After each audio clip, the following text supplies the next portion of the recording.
Señor, te damos muchas gracias por este tiempo y te pedimos que tú lo bendigas, te pedimos de una manera muy especial que tú guíes a Miguel en lo que él va a comentar, Dios, que sea conforme a tu palabra, Padre mío, y sobre todo que sea algo, no solamente que se quede en teología, sino que sea aplicable a nuestras vidas, que sea aplicable en lo que podemos estar viviendo ahorita. Te queremos pedir todo esto, este, y Padre, pues te pido por los que no se han podido conectar para que puedan hacerlo, Señor, sin falta y que puedan recibir estas enseñanzas. Por Cristo Jesús te lo pido.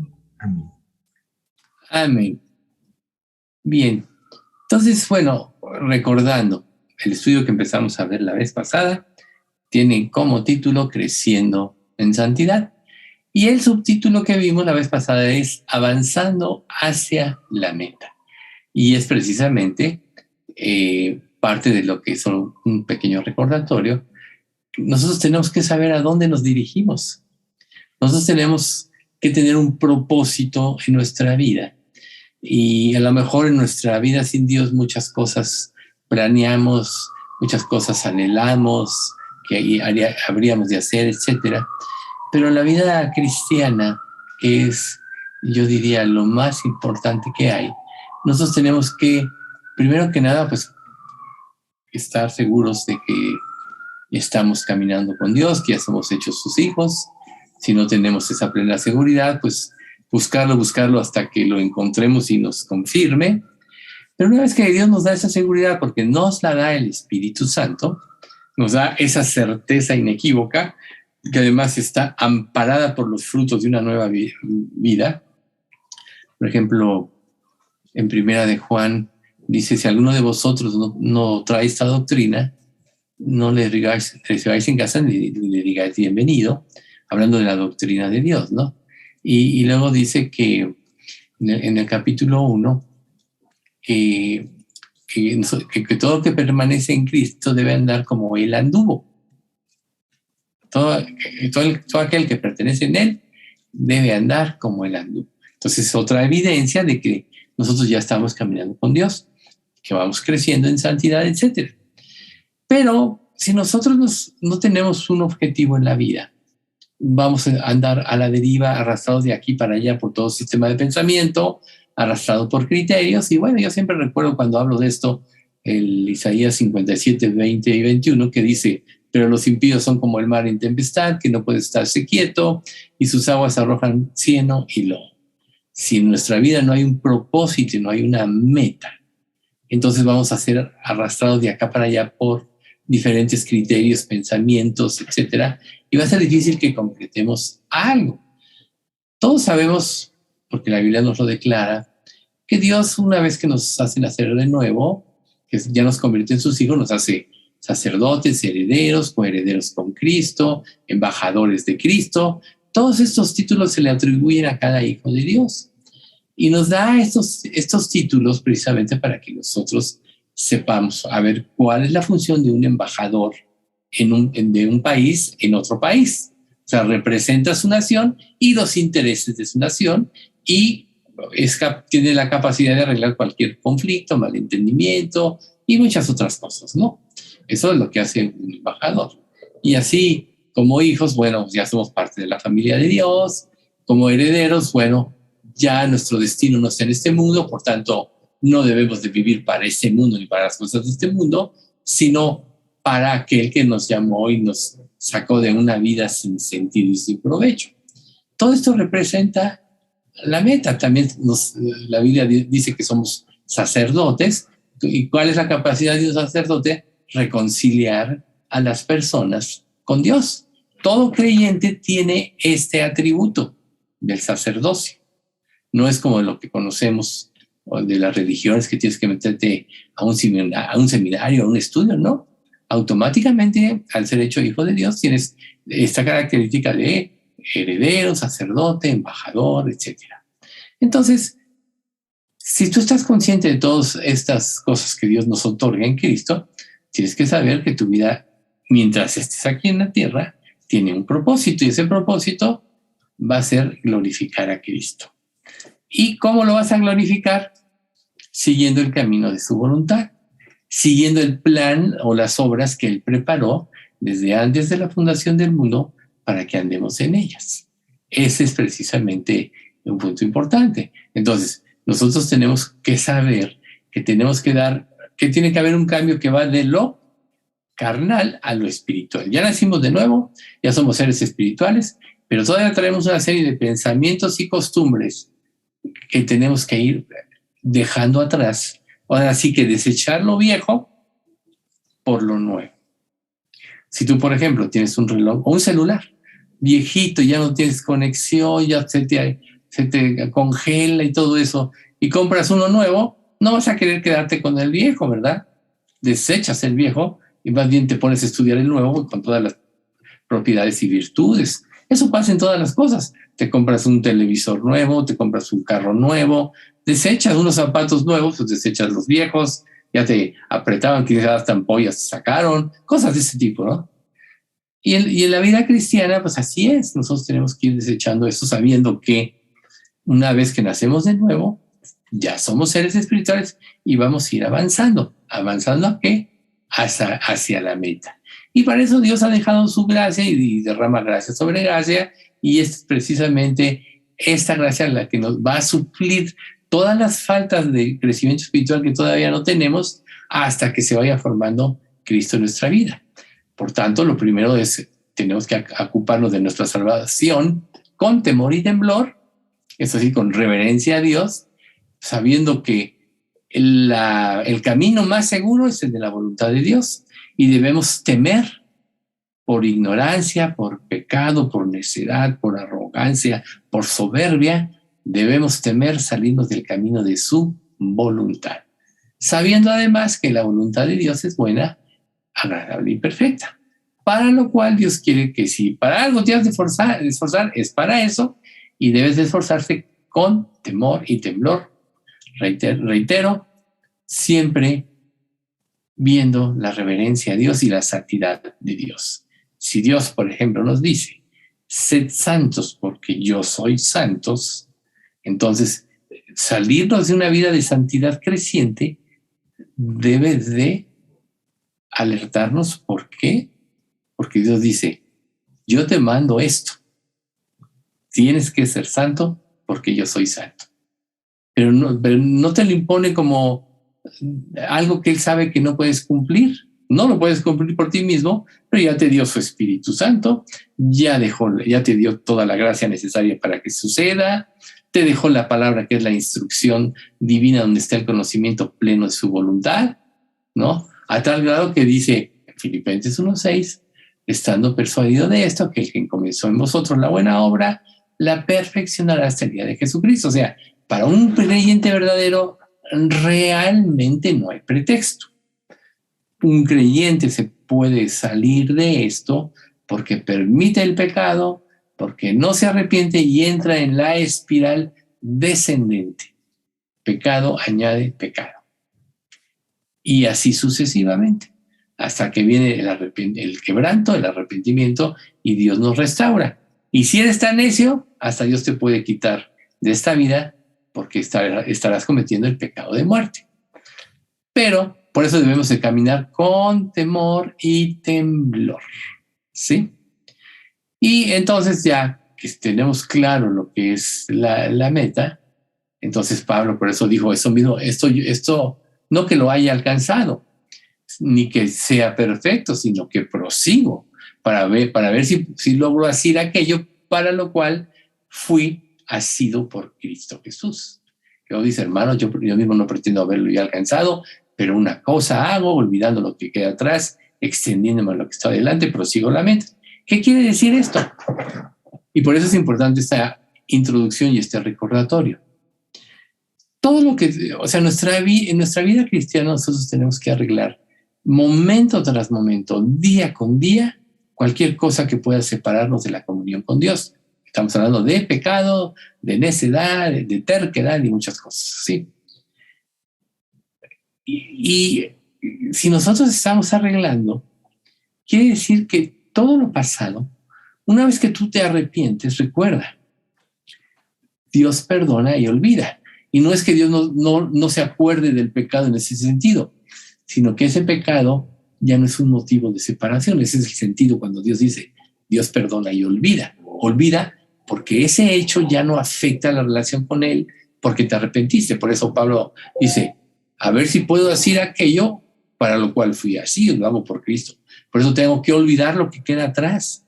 Un creyente que no está purificando y limpiando su vida día con día, viene arrastrando cosas, es como un lastre, como cadenas, que le impiden correr con ligereza hacia adelante.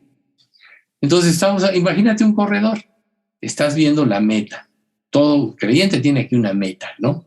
O sea, tenemos que saber que el objetivo por el cual Dios nos deja en este mundo, una vez que nos convertimos, es glorificarlo a Él a través de seguir las obras que Él preparó. Luego dice, Dios se compromete a concluir la obra que Él comenzó en ti.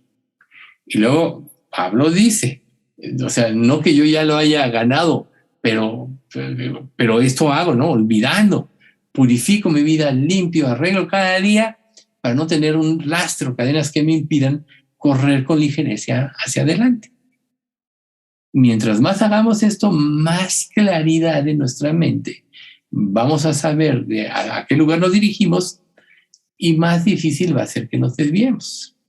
Recuerden, Satanás con Jesús en la tentación en el desierto, como la intención de él era que pecara, hacer que dudara del amor de Dios, etcétera, y desviarlo del plan y propósito para su vida. ¿Por qué no lo logró? Porque Jesús tenía perfectamente claro a qué había venido este mundo, lo que iba a padecer y a dónde iba.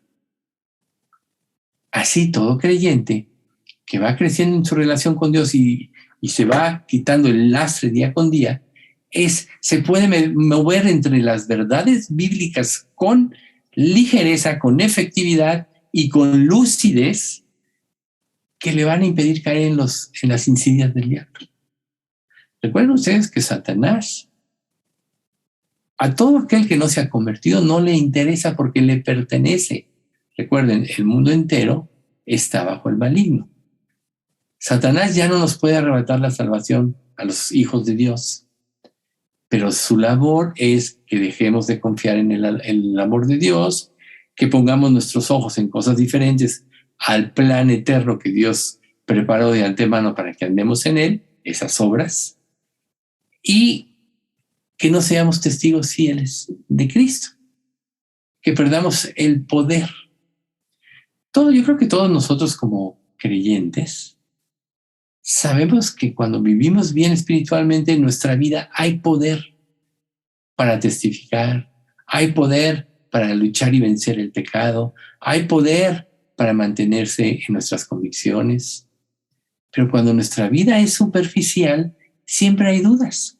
Entonces, la labor de Satanás es hacernos dudar para que no seamos efectivos. Por eso es tan importante esta primera parte, que estoy ahorita complementando con algunas otras cosas, que tenemos que saber que vamos avanzando hacia la meta y cómo debemos hacerlo, ¿sí? Entonces, si Pablo dice, olvidando lo que queda atrás y extendiendo lo que está adelante, nos está enseñando a que nada debe impedir nuestro avance. ¿Qué es lo único que lo puede impedir? El pecado, la duda, la incertidumbre. Y todo eso surge en nosotros cuando hay pérdida de comunión con Dios, cuando no tenemos presente las promesas de la Biblia, cuando no tenemos el poder de Dios, conciencia del poder de Dios actuando en nosotros. Y cuando duden eso, solo acuérdense de Ezequiel 36, 27. Y pondré dentro de vosotros mi espíritu, y yo haré que andéis en mis estatutos y guardéis mis preceptos y los pongáis por obra. Ahí está. Todo hijo de Dios tiene el Espíritu Santo en él. Y el Espíritu Santo es el que nos da poder para vivir la vida cristiana, para vencer el pecado, para mantenernos en la fe y en la gracia y para cumplir el plan de Dios. ¿Y cuál es la meta? Filipenses 3:14. Prosigo a la meta, al premio del supremo llamamiento de Dios en Cristo Jesús. Aunque Pablo reitera, yo no pretendo haberlo alcanzado. Pero entonces vimos que Isaías 57 dice, porque Jehová el Señor me ayudará. Por tanto, no me avergoncé. Por eso puse mi rostro como una piedra, como un pedernal, y sé que no seré avergonzado. ¿Qué representa este pasaje? Fe, confianza, no en ti, en el poder de Dios. Una vida de comunión con Dios limpia, ¿no? Y entonces, por eso vimos la promesa de Mateo 11:28, venid a mí los que estáis trabajados y cargados, y yo os haré descansar. Ahí está, ¿sí? Nosotros, la única manera en que podemos cumplir el plan, que no nos vamos a desviar de la mente, es poniendo los ojos en Jesús y usando todos los elementos que Dios nos dejó, como su gracia, como su palabra, como el poder del Espíritu. Recuerden ustedes, como comentario final de este repaso, que en el Espíritu hay poder, que el Espíritu Santo es Dios, es la tercera persona de la Trinidad y es el que hace el trabajo. Dios es el creador, Jesús es el Salvador y el Espíritu Santo es el sustentador. Hasta dice un pasaje, quien sustenta todas las cosas con la palabra de su divino poder. No me acuerdo de la cita exacta ahorita, pero eso dice, ¿no? Sustenta todas las cosas con la palabra de su divino poder. ¿Quién? El Espíritu, porque es el que le da vida a la palabra. Como hemos dicho, muchas personas pueden conocer la Biblia y sabérsela hasta de memoria. Pero si el Espíritu no le da vida a la palabra, no la van a entender. ¿Ustedes creen que saben más de la Biblia que Satanás? En el sentido de las líneas y todo, ¿no? Él conoce la Biblia. Pero una cosa sí es real. Él no entiende el sentido espiritual porque es el Espíritu Santo quien nos hace entender la palabra de Dios. Por tanto, todo creyente verdadero tiene el Espíritu Santo y es el sello. Por tanto, puede entender sin confusión cuál es la palabra de Dios y hacia dónde se dirige.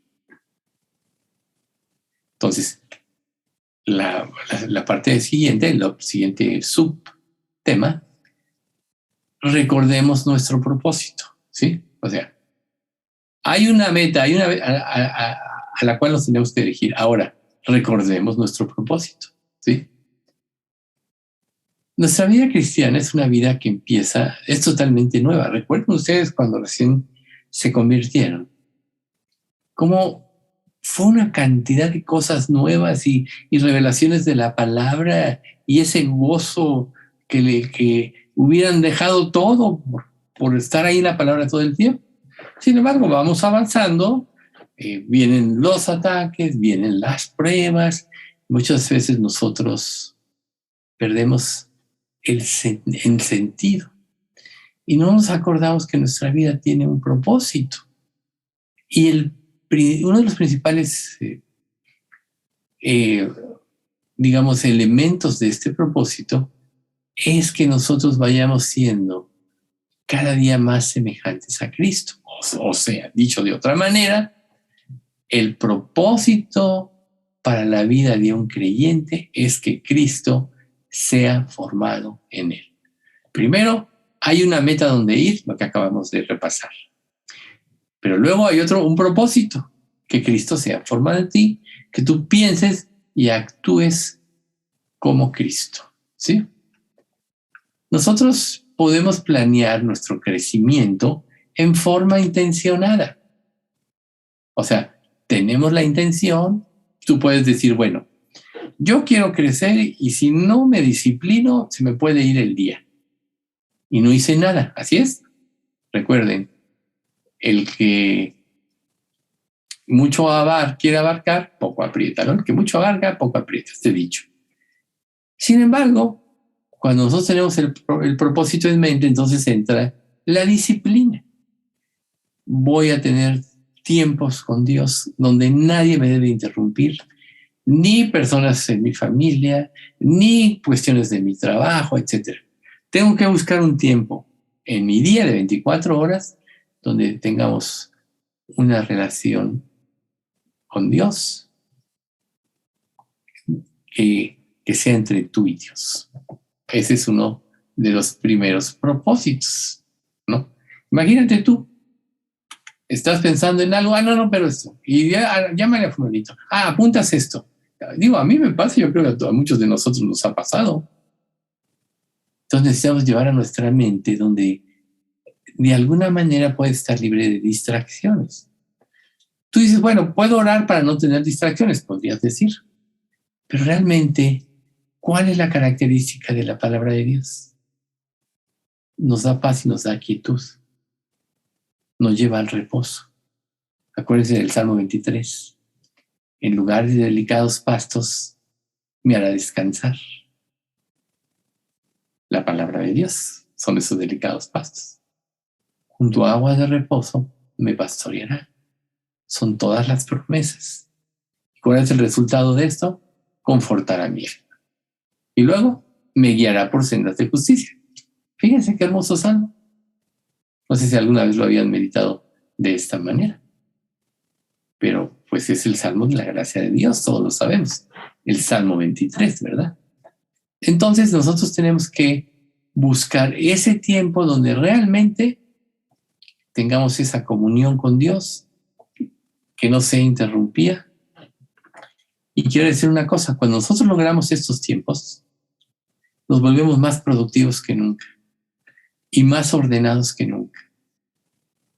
Es como si tú, por ejemplo, ya sea tienes un escritorio o donde tengas los papeles, a lo mejor en la mesa del comedor, no sé. Si está lleno de folders, expedientes y todo eso, el día y desordenado, el día que quieras encontrar algo, no vas a poder encontrarlo. O vas a tener que mover todos los papeles que tiene ahí y quizás se vuelva más grande la confusión. Pero si tú cada tema o cada cuestión de trabajo la vas ordenando, haces su expediente, le das su lugar y todo, el día que tienes que sacar un dato o algo así, inmediatamente lo vas a encontrar porque tienes todo ordenado. Así es la mente humana, así es cuando Dios ordena nuestra vida. Nos volvemos más eficaces, nos volvemos más efectivos. Entonces, el hecho de tener un propósito en nuestra vida nos va a llevar también a establecer el orden de prioridades. Si yo les preguntara ahorita a ustedes, ¿cuál es tu prioridad? Todos me dirían Cristo, se los aseguro. Pero en la vida práctica, si tú analizas tu vida, quizá te des cuenta que no es tu prioridad Cristo. Tus ideas, tus planes, tus problemas, lo que sea. Por tanto, hay que disciplinar nuestra mente y saber que Dios nos dejó en este mundo para glorificarle a Él y para que Cristo sea formado en nosotros. Ese es nuestro propósito, ¿sí? Y lo siguiente es que nosotros tenemos que conocer nuestro destino, así como cuando tú vas a ir a un viaje, a donde vayas, si llegas sin conocer te vas a perder de muchas cosas. Pero si dices, voy a ir a Acapulco o voy a ir a Chapala o a donde quiera que quieras ir, si te dedicas un poco de tiempo a indagar qué atractivos hay, qué lugares hay que visitar, qué debes de comer ahí, ya llegas tú a ese lugar con un propósito y vas a aprovechar el tiempo al máximo, ¿no? Pues bueno, así es la vida cristiana también. Si tú sabes que tu vida tiene un propósito, entonces vas a darle esa prioridad porque de ahí va a emanar todo lo demás. Si en tu mente hay confusión, Quizá Cristo te puede decir un día, ¿por qué me llamáis Señor sin un Señor y no hacéis lo que yo digo? O no todo el que me dice Señor, Señor, entrará en el reino de los cielos, sino el que hace la voluntad de mi Padre que está en el cielo. Imagínate qué penoso y doloroso sería que te pasara eso a ti.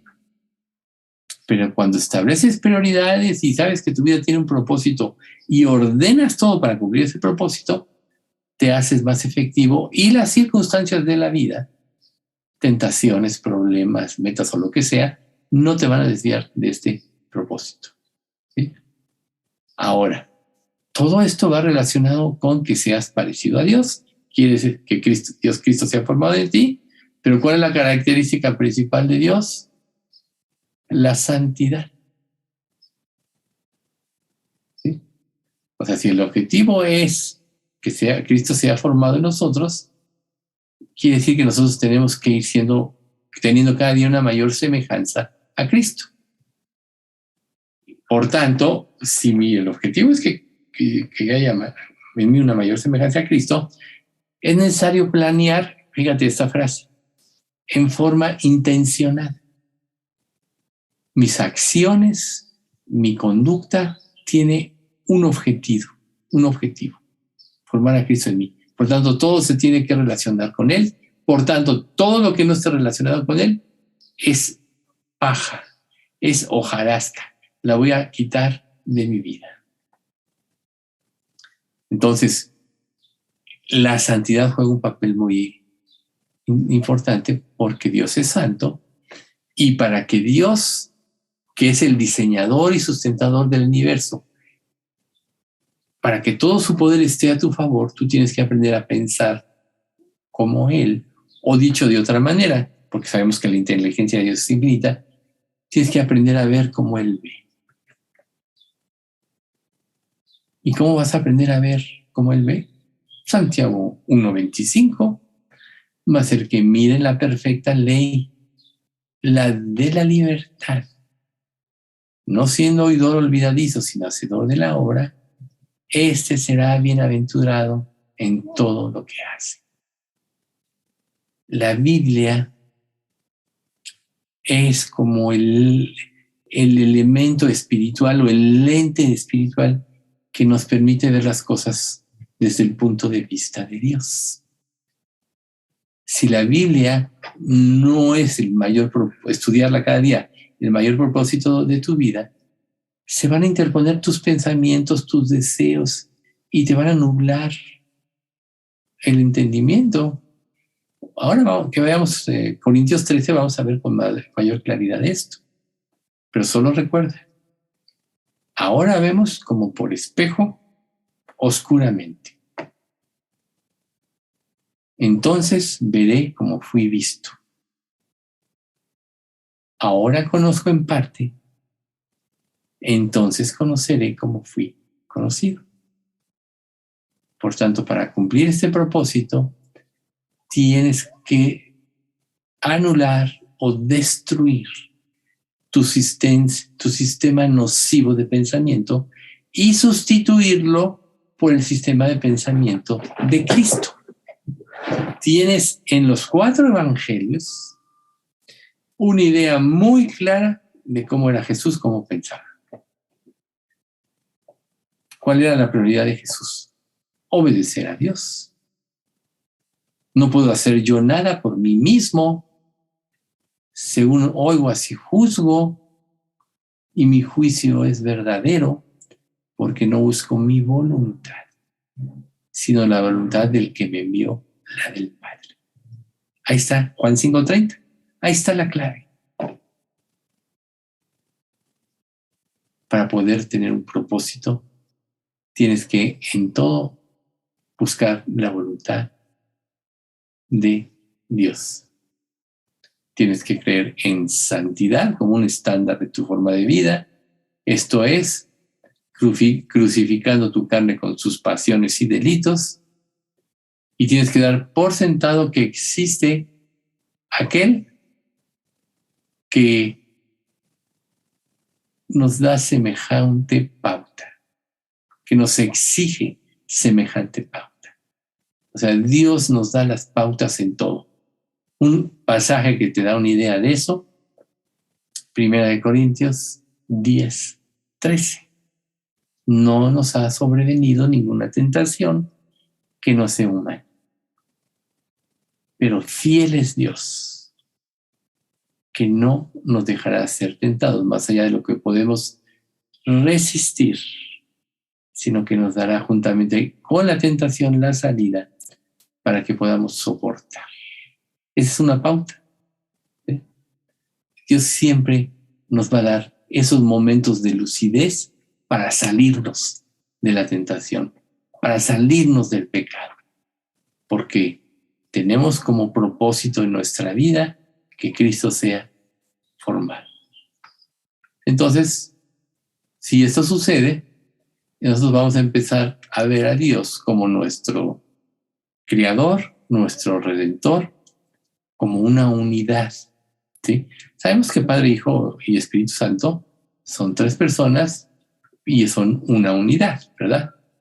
Pero que lo sepas, a que lo vivas, todo coopera, todos los poderes, o dicho de otra manera, el poder de Dios está a tu favor desde el momento que eres su hijo. Por eso es que no hay nada que tú no puedas. Por eso Jesús dijo, lo que hago, ustedes lo harán y mejor que yo, porque yo voy al Padre. Ahí está, porque él sabía que como en su mente, en su corazón había el propósito de glorificar a Dios y de seguir y hacer su voluntad, toda la fuerza y el poder de Dios estaba a tu favor. ¿Qué nos lo dice? Romanos 8. Antes en todas estas cosas, somos más que vencedores por medio de aquel que nos amó.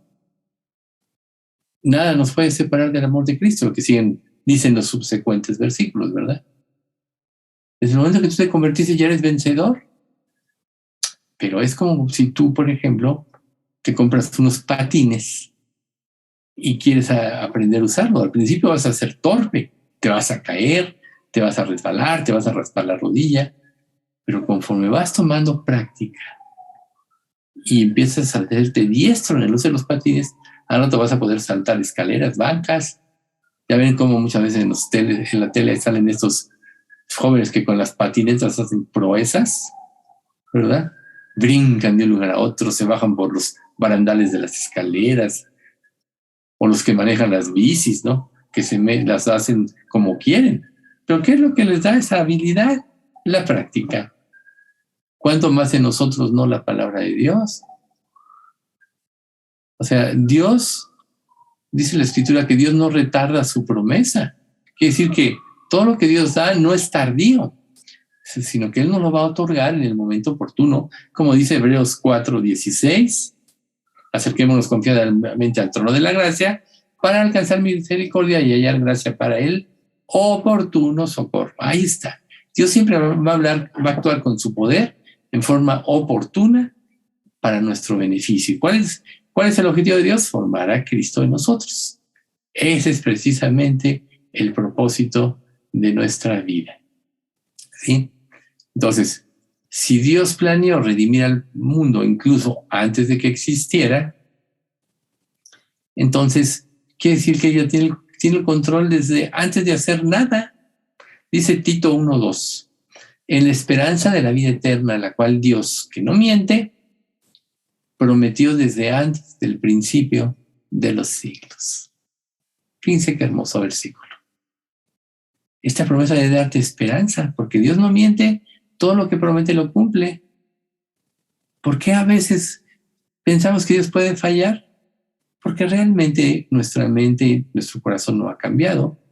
Por eso dice Hebreos 11:6, sin fe es imposible agradar a Dios. Porque es necesario que el que se acerca a Dios crea que le hay o crea que le existe y que es galardonador de los que le buscan. ¿Sí? Y luego, por otra parte, vemos en 2 Timoteo 1:9, quien nos salvó y nos llamó con llamamiento santo. No conforme a nuestras obras o expectativas, digo, entre paréntesis, sino según el propósito suyo y la gracia que nos fue dada en Cristo Jesús antes de los tiempos de los siglos. ¿Te imaginas qué hermoso? Antes de que existieras, esa gracia ya estaba destinada para ti. ¿O no dice Romanos 8:29, a los que antes conoció también los predestinó? Y a los que predestinó, estos también llamó. Y a los que llamó, estos también justificó. Ahí está la Escritura. Esto significa que desde la eternidad Dios sabía lo que iba a crear y Dios sabía lo que produciría una caída y que redimiría a su pueblo. O sea, Dios sabía que Adán iban a caer, claro que sí.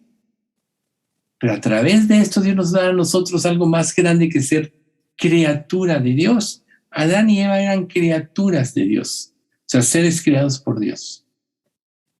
Pero ¿cuál fue el gran beneficio del plan de Dios? Que ahora somos sus hijos, que participamos de su naturaleza divina o no.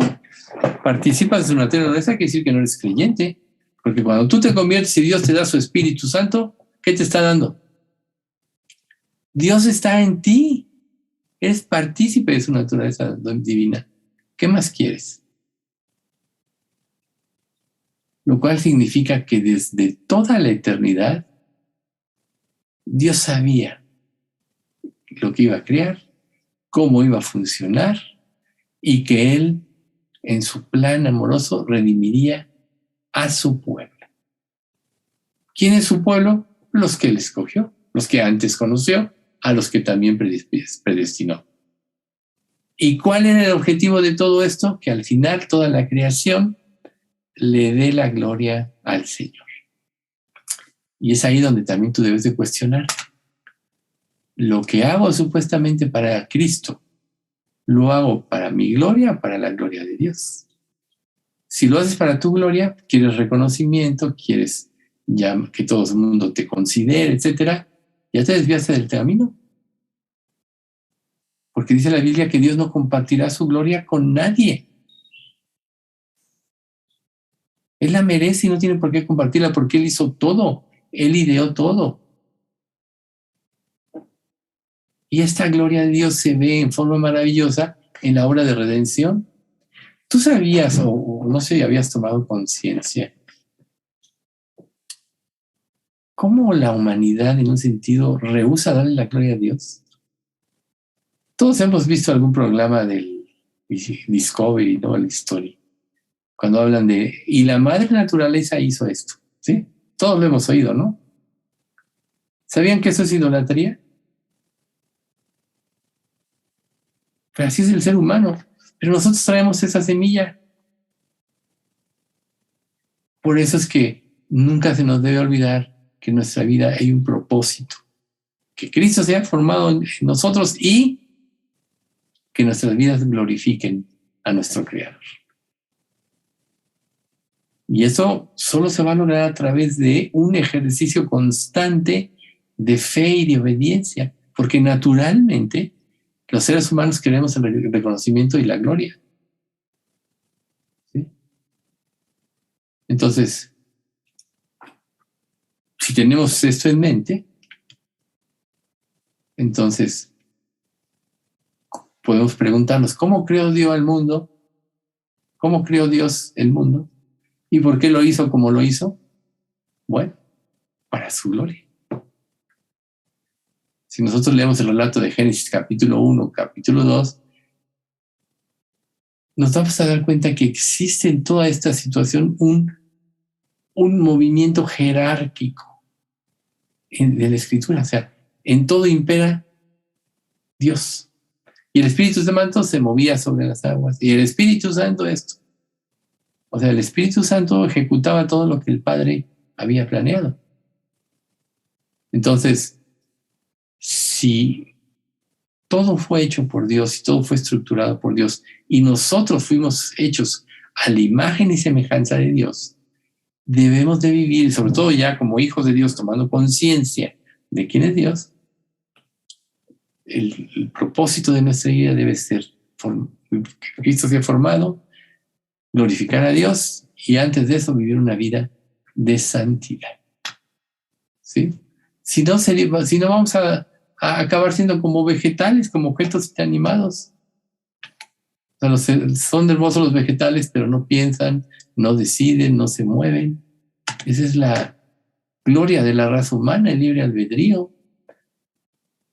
Pero qué triste que la humanidad usó ese libre albedrío para decirle a Dios, no te necesito. Y nosotros tenemos que estar conscientes que tenemos esa semilla sembrada en nuestro corazón. Y que cualquier descuidito nos lleva a querer robarle la gloria a Dios y nos lleva a querer tomar nuestra vida en nuestras manos. Por tanto, y acuérdense de la cuesta en patines, todo esto se trata de una progresión creciente. No te puedes parar. Tienes que avanzar. Que ya te cansaste, que no tienes fuerza, bueno, ahí están las promesas. Y si Isaías 40, 29, el de esfuerzo alcanzado y multiplica las fuerzas al que no tiene ninguna. Pídele a Dios que te dé fuerza. ¿La regaste? Pídele a Dios que te dé sabiduría. Y si alguno de vosotros tiene falta de sabiduría, pídele a Dios, el cual da a todos abundantemente y sin reproche, y le será dada. Pero pida con fe, no dudando, ¿no? Como dice Santiago. Bueno, ¿sí? Entonces, tenemos que también seguir el orden que Dios puso. Por ejemplo, la iglesia. ¿Sí? ¿Qué hace la iglesia en nosotros? Nos estimula al amor y a las buenas obras, como dice Hebreos. Hace que nos alentemos unos a otros. Nos da cargo para orar unos por otros. ¿Sí?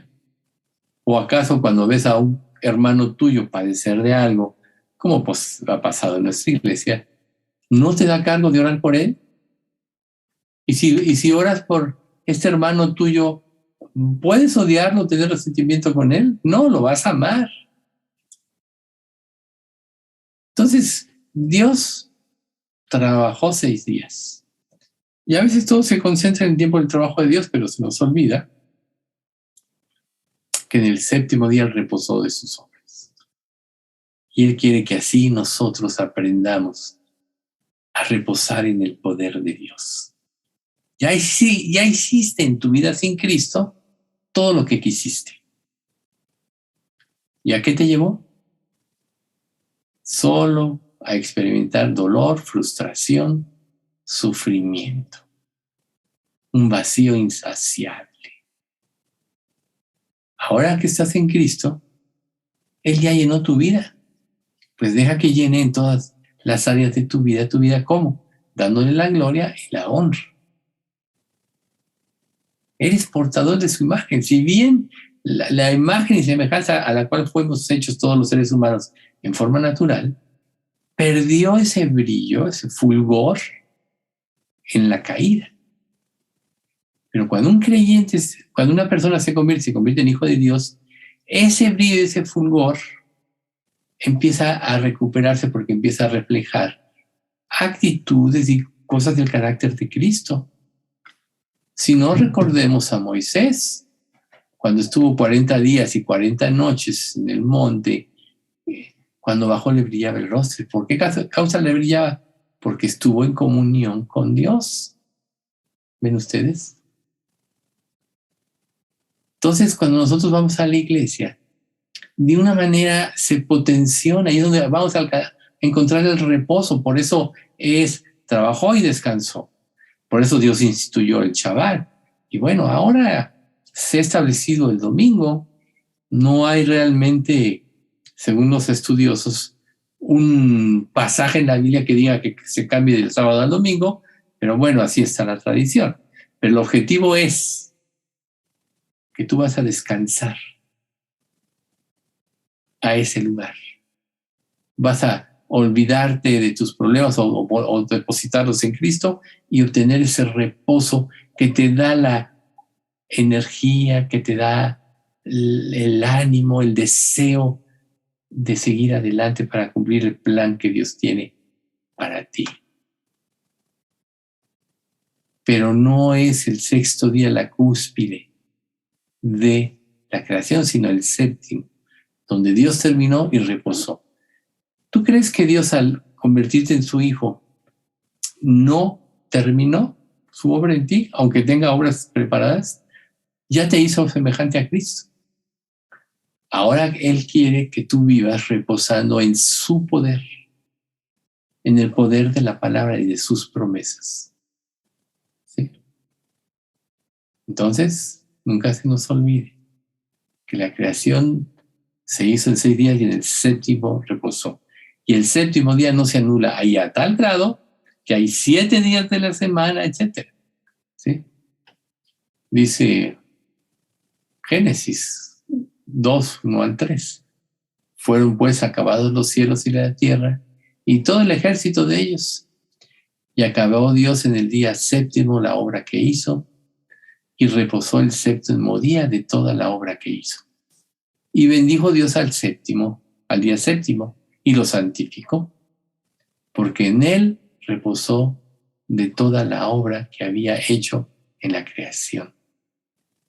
Y cuando Él nos dice que nos congreguemos, lo que llamamos nosotros el día de descanso, es para que reposamos. Si tú no eres obediente a esto, nunca vas a alcanzar ese reposo. ¿Sí? Entonces, concentremos estas ideas. Primero, en el séptimo día Dios descansó. Segundo, Dios santificó, apartó y consagró el séptimo día. Ninguna obra de siervos haréis. Me lo dedicarás a mí.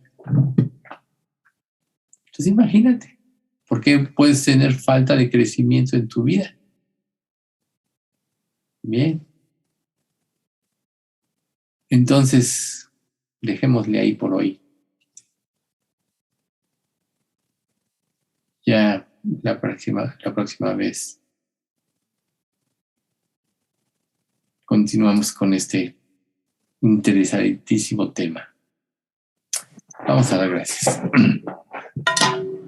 Padre Santo, te queremos dar muchas gracias por este tiempo de estudio. Gracias, Padre, porque en ti lo tenemos todo, y gracias porque nos has elegido hijos tuyos, nos llamaste, nos guiaste al arrepentimiento, nos justificaste. Nos has dado una esperanza de vida, Señor. Te pedimos, Señor, con todo el corazón, que tú hagas esto en todo miembro de nuestra iglesia, porque sabemos que no todos son salvos, solo tú sabes quién es y quién no. Pero te pedimos, Padre, que tú hagas esta labor por medio de tu Espíritu Santo y los atraigas a ti. Concédenos, Padre.